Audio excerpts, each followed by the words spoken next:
Good morning. I'm good. How are you?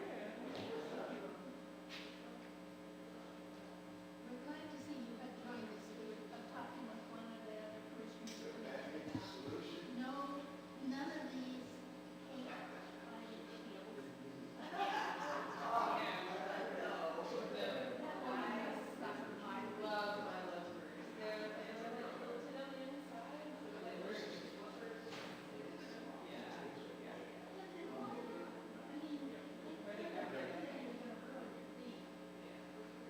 I mean, it hits their underwear.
Good morning.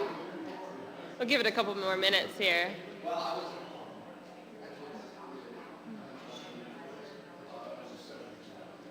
If you don't have a paper on your chair, just grab one from another chair. I only put them on the first. I only had enough for the first 3 rows, so.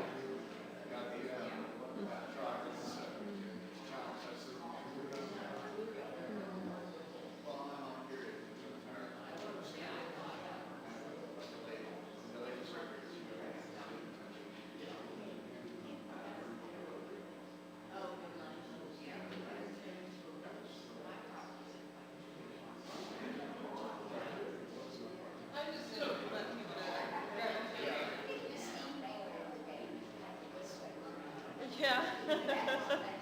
Yeah.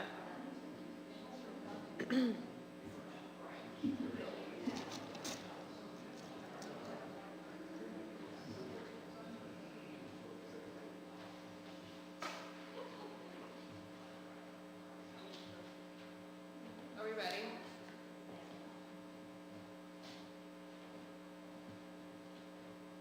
You can continue to talk amongst yourselves.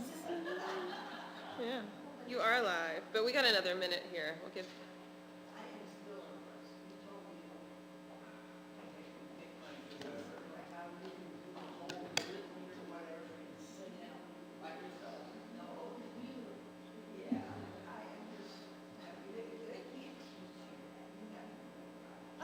They do. I just, yeah. Yeah. I mean, I grew up singing and had a teacher. I have two music degrees. And yes, they can teach you. And I coached all my classmates. I was the teaching assistant for our church music class. And coached all my classmates in chanting choir.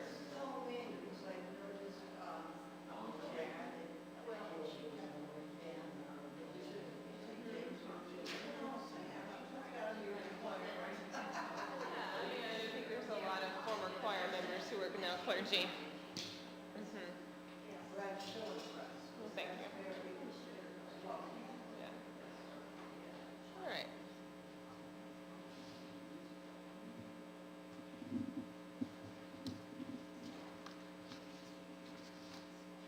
All right, I think it's time. Is this on? Hello? Okay, great. Good morning, all. It's good to see you. The topic for the last of our Lenten Adult Forum series is discernment. We're going to talk a little bit about call and vocation, because it's hard to talk about discernment without those other things. So discernment, of course, is a word that is often applied in Christian context, but it can be applied to anyone in any vocational setting. It's the figuring out, right, of what it is that you are being called to do. The Diocese of LA has a nice, succinct definition that I like for our context. Discernment is a way in which Christians seek God in the context of prayer, scripture, tradition, and experience. Discernment is also a means to sort or screen gifts, talents, solutions, people, and resources for situations, vocations, or placements. And if you asked me, discernment is how you listen for what God is calling you to do. It is not a one-time event, but an ongoing process that unfolds throughout our lives. Discernment is also something that you can use a tool. It's not so much a spiritual practice unto itself, but it has a variety of spiritual practices that go into the practice of discernment. And you can actually use discernment processes. There are formal processes that I'll talk about in a little bit to discern things as a community, even things like selling a piece of property as a church, or deciding what, if there's a particular, Christ Church in Alexandria used it around discernment around some of the fabric in their church, around stained glass windows and things like that had to do with Confederate monuments and that kind of thing. So it is a very, very useful skill and tool to have and know about, particularly as a community. And as we get further along, you'll realize that discernment really is not just a personal practice, but really is a communal practice. It's something that we absolutely do together, just like worship is not just something that you come and sit and experience. It's something that we do together. I do want to talk about what discernment is not. So particularly in Episcopal context, when you start talking about discernment, usually the first time you've ever heard that word is when you're putting together a discernment committee for someone who is considering becoming a deacon or a priest or discerning some other kind of ministry. So that's typically where people first hear that word in the church. But I want to be clear, and the bishop may come after me for this, but the formal discernment process that is enacted by a diocese is in fact not discernment, though discernment may happen during this time, but the formal discernment process is a bureaucratic process. There are hoops for you to jump through, milestones, boxes for you to check, papers for you to file, things for you to write. And discernment may very, very well happen during that time. But that is not what discernment is. So when you start hearing that word, particularly around people who might be called to the diaconate or to the priesthood, remember that discernment is something that happens in community, in prayer, in study. It is not checking boxes. And it took me a while, actually, to realize and to discern that those were two different things. This process that Chad and I went through with our diocese respectively, that has many, many parts to it. While discernment does happen during that time, that is not what discernment is. So I want to be clear on that. And I also want to share with you what sort of the church's perspective is, the Episcopal Church's perspective is on discernment. And you have on your chairs a title of a couple of things from one of my favorite documents in the world, the Constitutions and Canons of the Episcopal Church. And I'm sharing two canons from Title III. Title III has to do with ministry writ large. The first section I think I have shared with you is of ministry, of the orders of ministry. Is that what it says at the top? Okay. So I'm going to read, this is really dry. It could seem really dry, but I'm going to read this to you. And then I'm going to see if you have any questions or if there's something that's surprising to you. Each diocese shall make provision for the affirmation and development of the ministry of all baptized persons, including assistance in understanding that all baptized persons are called to minister in Christ's name, to identify their gifts with the help of the church, and to serve Christ's mission at all times and in all places, and assistance in understanding that all baptized persons are called to sustain their ministries through commitment to lifelong Christian formation. So who's being called in this first section, in section 1 of Title III, Canon 1? Everyone, not just deacons and priests. So what should happen is you should be experiencing and hearing the word discernment as lay people long before someone in your parish decides that they think they might be called to be a deacon or a priest. The discernment process is for you. And the church says that. It doesn't always do a good job of expressing and sharing that. And we'll talk about how we form one another and discern with one another formally and informally a little bit later. But I want to start with that. That the discernment is something that we all participate in. It's something that our diocese should be helping to facilitate. Whether that we do a good job of that or not is up to. I have feelings about that. I didn't know what discernment was until I started this process. I didn't have a clear idea of what that meant.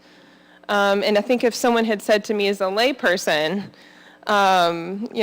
let's spend some time in discernment together about something, I think I would have had a clearer vision of what that was before I started the process. So I want to start there, that all the baptized have a ministry. And as I look around the room, so many of you, all of you that are in this room, are called to a particular ministry, or two, or three, or many in this congregation, and and outside of your church life as well. And how you came to be doing those things, there was discernment involved, whether it was formal or informal. It could have been as simple as someone saying to you, Joanna, you have such a wonderful, sweet spirit. I think that you would make a wonderful lay Eucharistic visitor. That is the kind of communal discernment that I'm talking about that happens informally. The way we get to know one another and invite one another into our ministries, and then we stay in conversation about what that looks like, right? I'm going to skip over sections 2 and 3. Those are pretty straightforward. And then I want to look at Title 3, Canon 3 of Discernment, which is the second section there. And this kind of echoes the first part. Section 1 says the bishop and commission, that's the commission on ministry, the standing commission in the diocese, shall provide encouragement, training, and necessary resources to assist each congregation in developing an ongoing process of community discernment appropriate to the cultural background, age, and life experiences of all people seeking direction in their call to ministry. I don't necessarily see a formal way in which our diocese is doing that with us. I will read it again. That the bishop and the commission on ministry shall provide encouragement, training, and necessary resources to assist each congregation in developing an ongoing process of community discernment. Any places where you've actually seen that happen?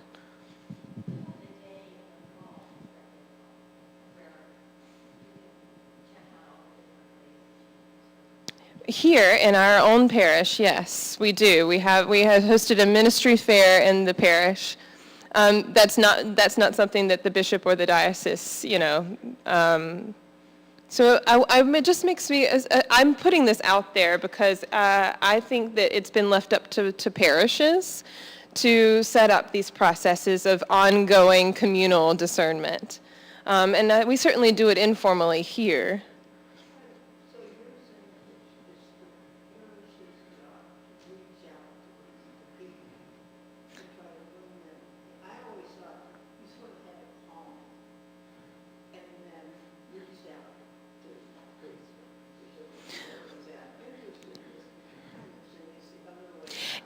According to the canons, it is the other way around. So the diocese and those in leadership, the bishop, the commission on ministry, and really Chad and I, should be responsible for creating and overseeing ongoing processes of communal discernment.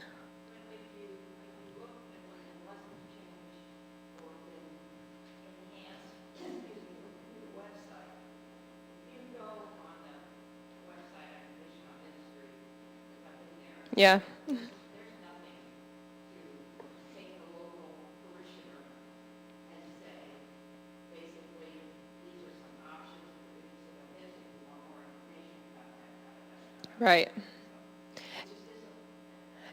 Tell us what is actually focused on. You've been to those pages. I've seen them too. Tell us what they're actually focused on. Tell us what those web pages are actually focused on. Right. Yeah. Yeah. Just a listing. Yeah.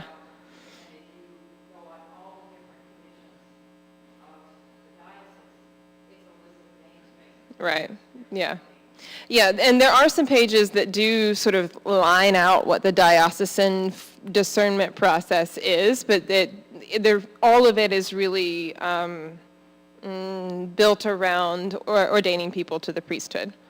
And I think some of that, to be fair to the diocese, I think some of that is that the Episcopal Church has trouble with clericalism.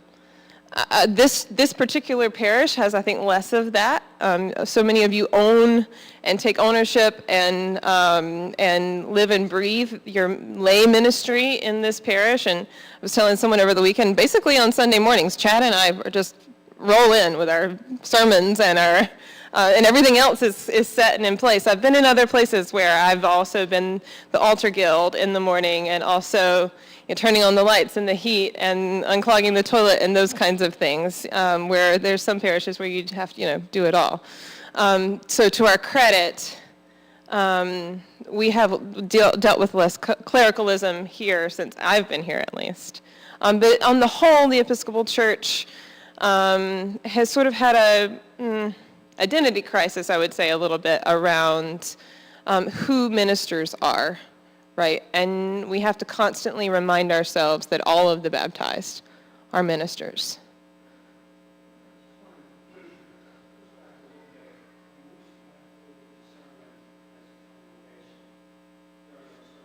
Mm-hmm.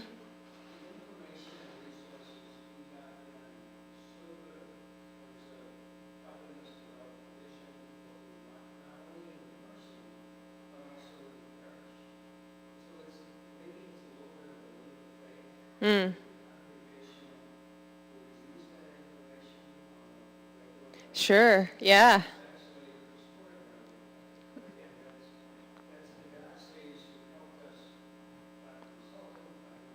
Right. Right. Maybe this should be part of our ongoing process of communal discernment. Yeah. Yeah. I put emphasis on the ongoing process because it really is. Even now, I can't speak for Chad, but I'll speak for myself. Even now, continue to discern, what it is I'm being called to as a priest now, right? What kinds of work and what kinds of relationships and what kinds of areas of study and how it is that I want my sermons to be shaped. Right, and that is an ongoing process that will continue with me throughout my life as a priest. And that ongoing process of discernment really takes a lifetime.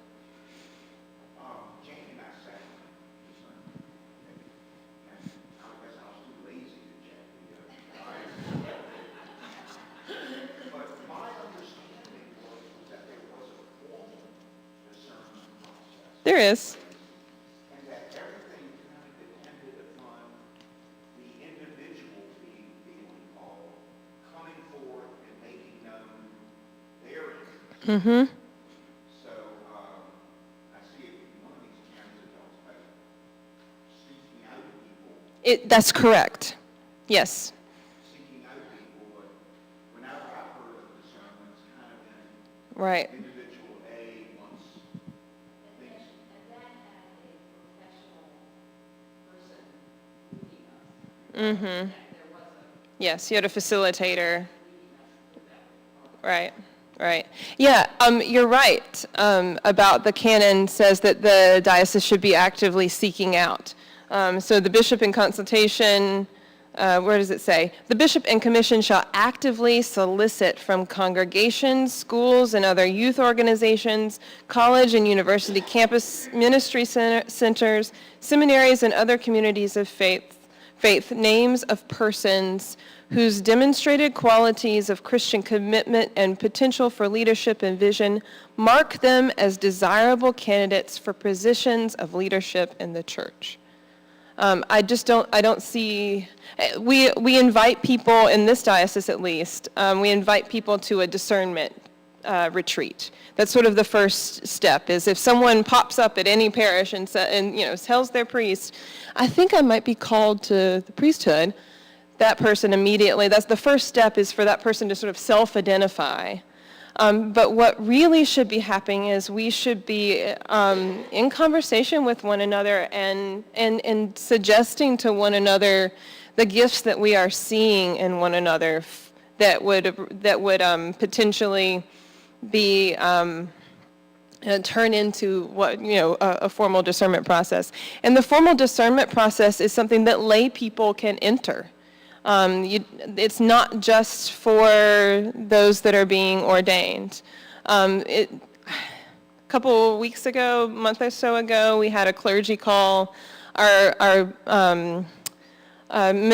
vocations minister for the diocese spoke about changes in the discernment process. And she did remind people that this process is for lay people who may be discerning a call to another kind of ministry. I have some folks in mind who would actually, I think, are now thinking about what is going on in their lives. They're coming to a point of change, and they're thinking about what the next step is and what God is calling them to do. They very well could enter into a formal discernment process and have a committee, just like we had for Cara. But people are reticent to do that because they think that the process is for people who are going to eventually be ordained. It's been my experience, and we've got every position in the former church. I've done Mm-hmm. everything. And it wasn't through a notice in Mm-hmm. the bulletin or whatever. It was through being invited. Right. And through all those things I've done, I've never heard of a discernment committee.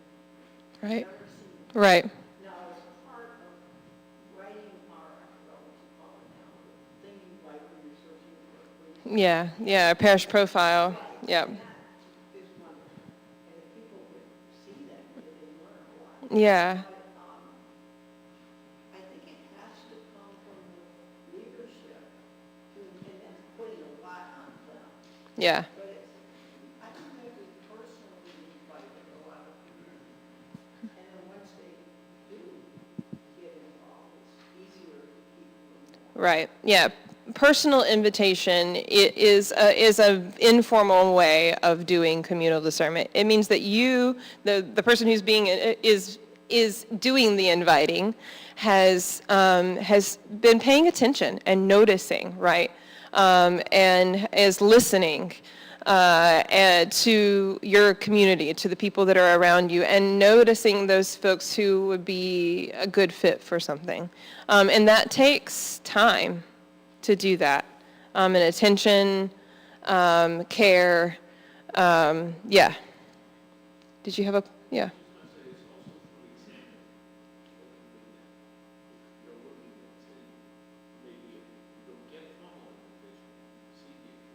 Mm-hmm. Yep. It is, right. Having other role models in the congregation can help you really form, what it is that you might be called to. Yeah. And that was certainly the case for me. It wasn't until, of course, I only really saw lay women growing up. It wasn't really until I was in college that I saw a woman priest. So.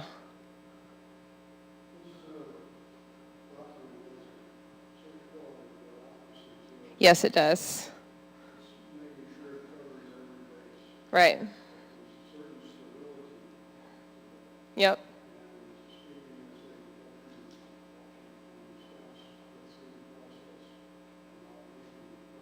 Mm-hmm.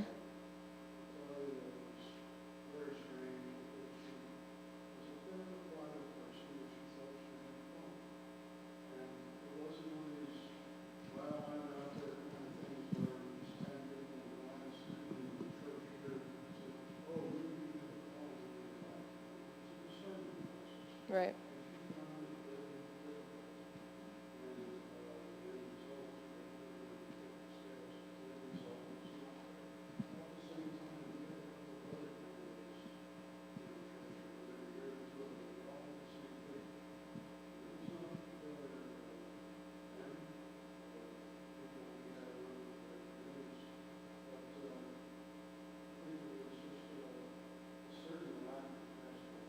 Mm.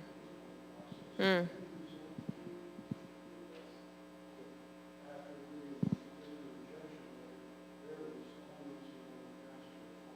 Yeah.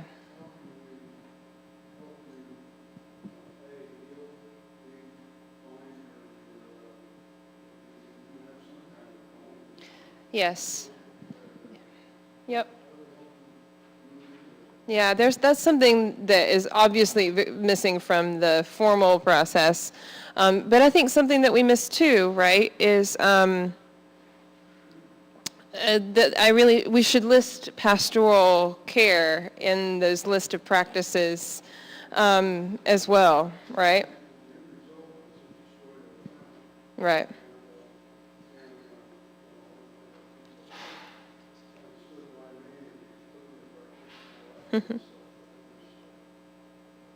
Yeah. Paige.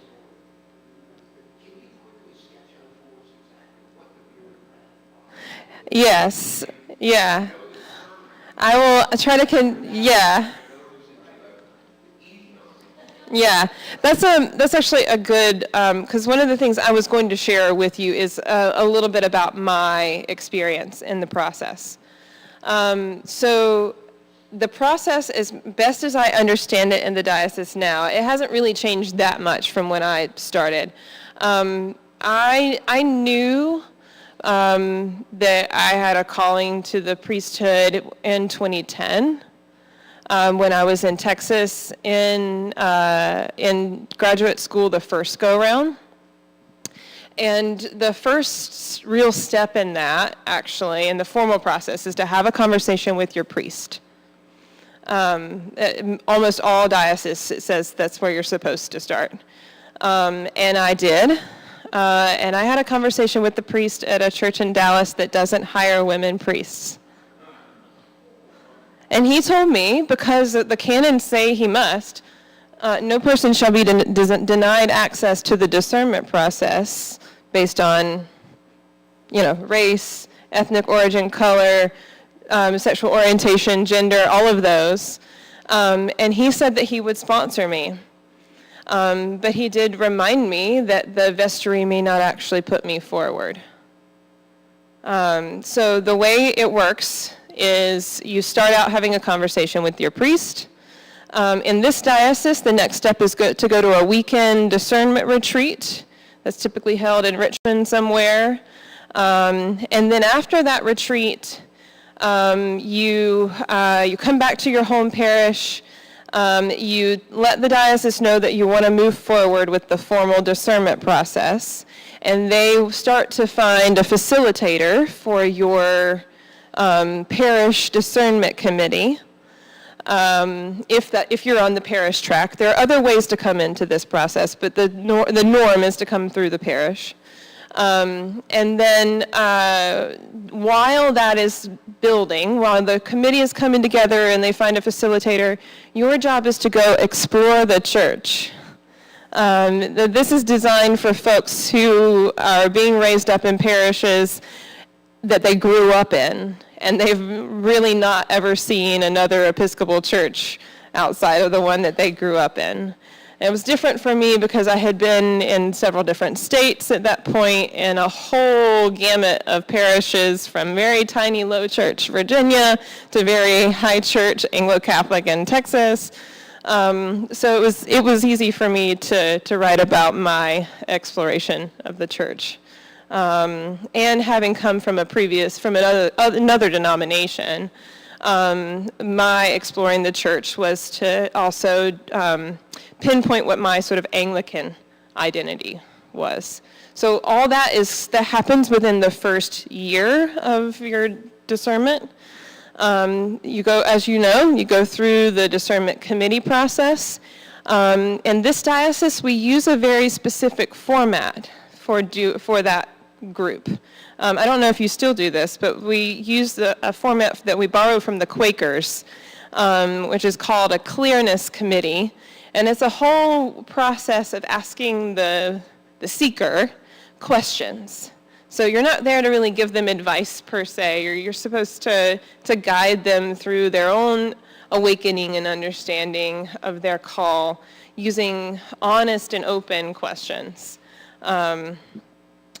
So I went through that. I had a wonderful discernment committee. That was probably a highlight for me of the process.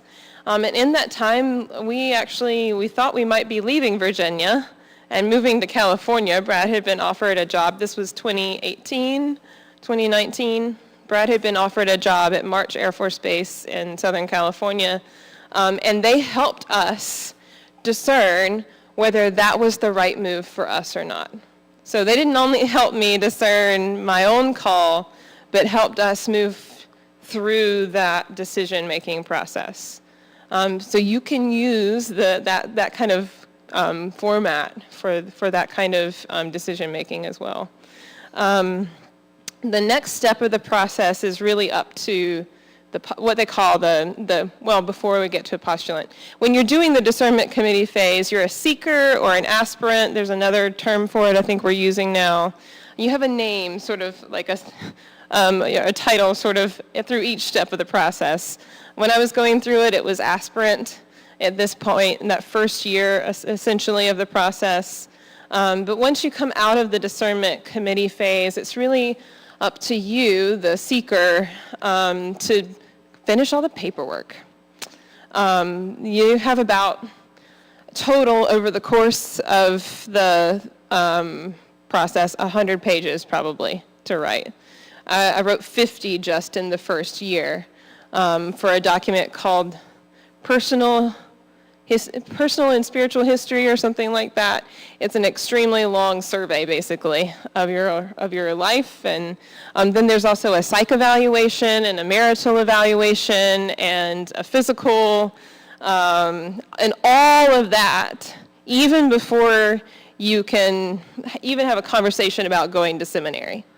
And the thing that allows you to go to seminary is a conversation with the Committee on the Priesthood, which is a subcommittee of the Committee on Ministry. So the Committee on Ministry, and then there's the Committee on the Priesthood, and there's one for deacons, and maybe there's one for lay people. I don't know how they handle that. I don't think there is. Just Chad's back there shaking his head. So I'll get to you in just a minute. So all of that first year, really, of discernment is just for the goal of having this big day-long meeting with the Committee on the Priesthood. And they grill you. It's a whole day of them trying to figure out what it is that you're called to, if you're going to be able to handle it. It is really, they're really trying to dig deep into whether you are prepared and called and all of that. And it really is evaluative. They meet at the end of the day, and they do call you at like 9 or 10 o'clock at night, or sometimes the next day, to tell you whether you're moving forward with the process or not. But it is, it's daunting, it's grueling, it's anxiety-inducing. Me personally, through that first year and running up to that process, I needed a therapist. It was the first time in my life that I'm a fairly private person.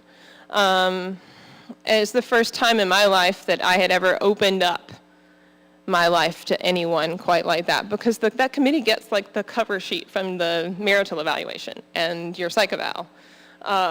So you're turning over every square inch of your life to like a set of 12 people, 9 or 12 people, for them to decide what the next 30 years or so of your life might look like. I made it through postulancy. It's called the postulancy interview, and was admitted as a postulant. And that gave me the license, more or less, to apply to seminary. And I was basically told where I was going. I didn't really have a choice. I made a couple suggestions, and then they went, no, we think you need to go to VTS for a whole host of reasons that were good reasons at the time. But I was more or less handed like a form letter that said what my formal education process would look like after that. It was like one page that said, Mary Beth will go to seminary, Mary Beth will do CPE, and Mary Beth will do Mid-Atlantic, which is an summer internship. And that was it. And then I started my process for seminary application and all of that. And there are check-ins along the way. There's another postulant retreat, and the bishop does call occasionally. But you're pretty much on your own, at least in this diocese, after that. I think the new bishop now is a little bit more heavy-handed and involved in the lives of the seminarians, but for the first, now I did start seminary in the middle of the pandemic in August 2020. But I never saw a bishop, probably in person, from fall of 2019 until Mark came last year before last. So we were very much, my class of postulants was very much on our own after that. I don't know about you. Was it more involved in Texas, or were you kind of on your own when you went to seminary?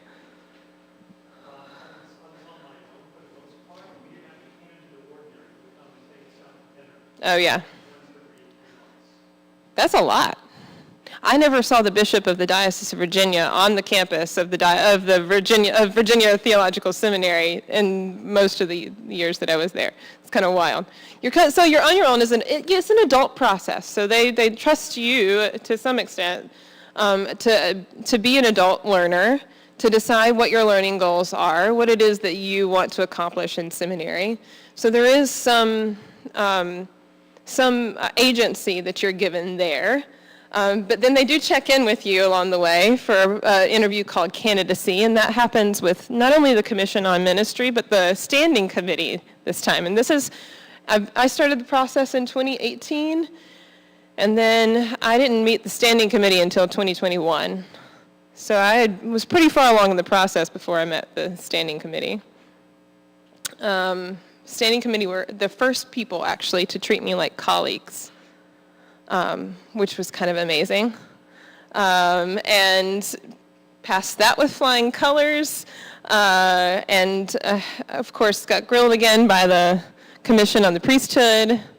They're lovely people. The people that were on it are lovely people. They have to grill you, and at least have to do their due diligence, right?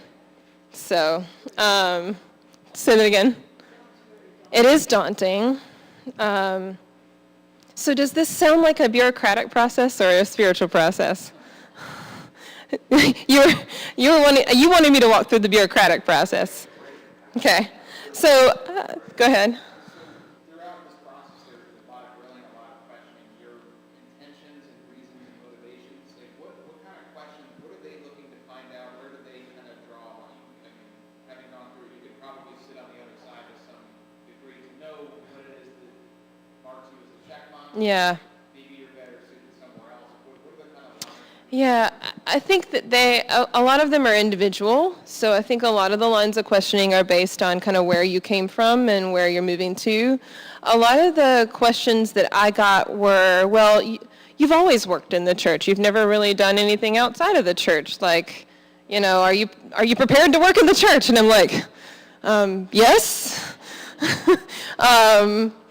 Then other questions, there were questions about whether I could handle it or not. So I tend to, one of the things that I struggled with in the process was taking criticism. I took it personally, and people didn't mean it personally. That is one thing that was an area of growth and learning for me through this process, is like people are going to say stuff to you, and it's going to come off as not nice. The lines of questioning are going to come off as not nice, and you're going to have to, and they're not necessarily going to mean anything by it towards you. It's the questions that they're asking, and so that's something that I had to wrestle with.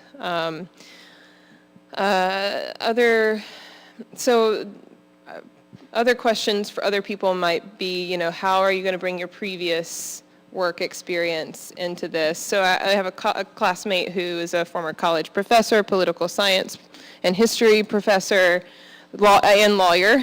And of course, the lines of questioning for him were like, well, are you going to be a lawyer and a professor as a priest, basically? How are you either going to separate or bring in your previous experience? Those are some of the lines of questioning. Yeah. Before you started this, where were you, what this process looked like? Had no idea. Yeah.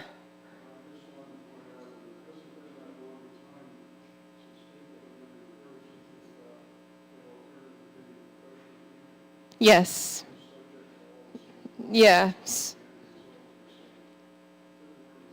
Yes, yeah.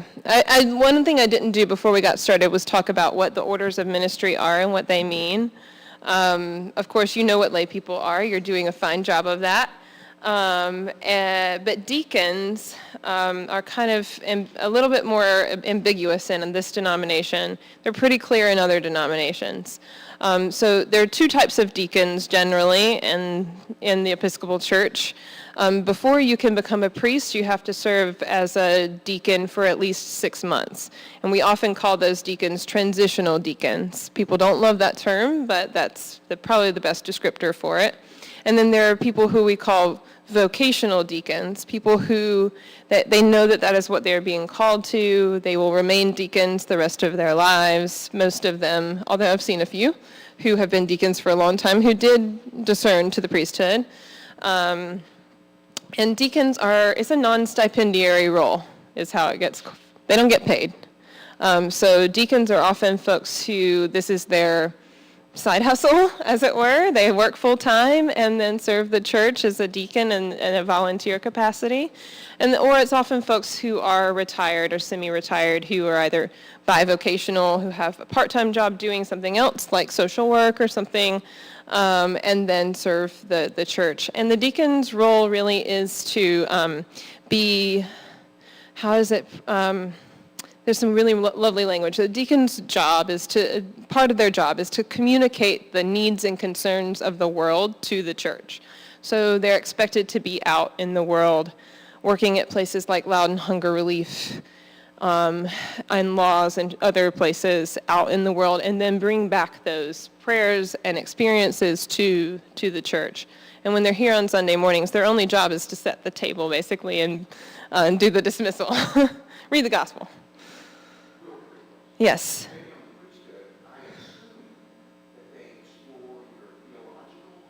Yeah, so a lot of those 50 pages of writing include some of that. And then they ask you all about the things that you wrote about. They ask about your life experience growing up.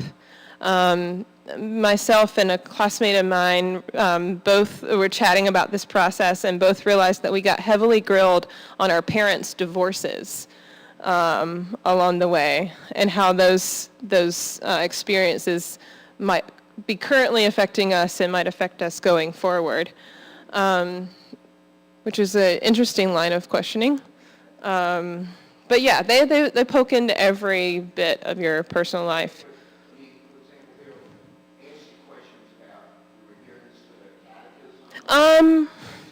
You'd be surprised at how little of that happens.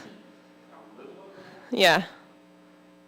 You do a lot of theological writing, and there's always someone who will ask you a question like, what is your personal relationship with Jesus? Or, but you rarely get grilled on it, how well you understand the Trinity, or and you do get asked, because you have to promise this in your ordination vows, you do get asked if you will obey and abide by the creed. Is that the language? I can't remember the ordination language, but you do get asked if you can back the creed. And they do tell you about those questions in advance, actually. But you be surprised.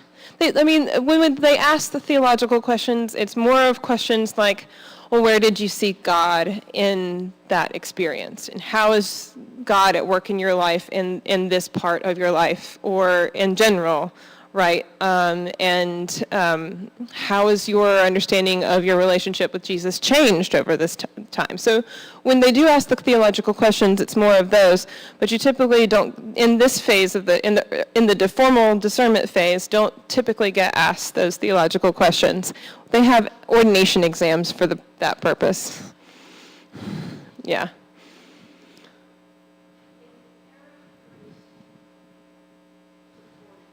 Mm-hmm. Mm-hmm.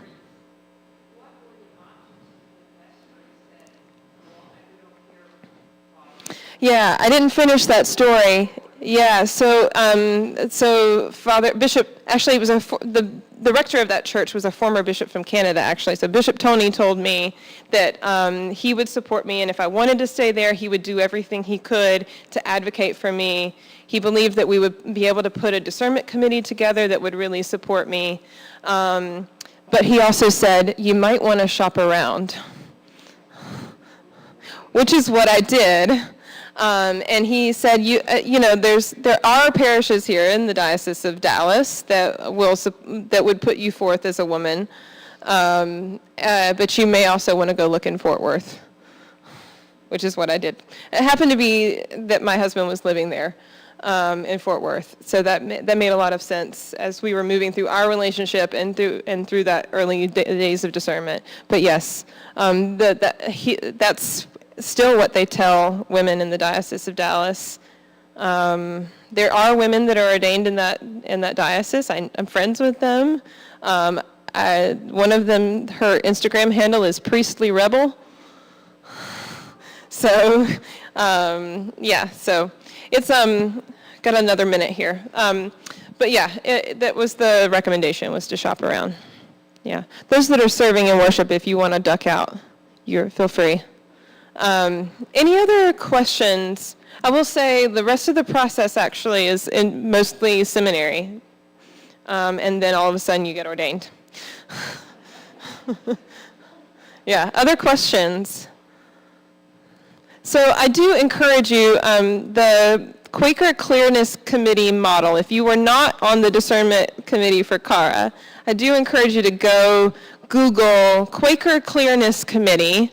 Actually, the person you can look up is Parker Palmer, who's a Quaker who's done a lot of writing about discernment and vocation, and he lays out a very clear outline for the Quaker Clearness Committee model, and you can very easily see how you could apply it to other places other than people seeking ordination. Other questions? Thank you all.